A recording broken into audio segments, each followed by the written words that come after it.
کیا آپ جانتے ہیں جب بارش حد سے زیادہ ہو جائے اور سیلاب کا خطرہ ہو تو نبی کریم صلی اللہ علیہ وسلم کون سی دعا پڑھا کرتے تھے؟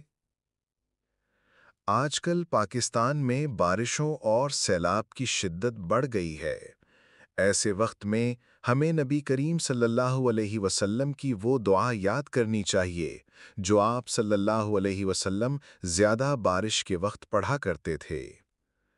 اللہم حوالینا ولا علینا، اللہم علی الاکام والزراب وبطون الاودیۃ ومنابت الشجر۔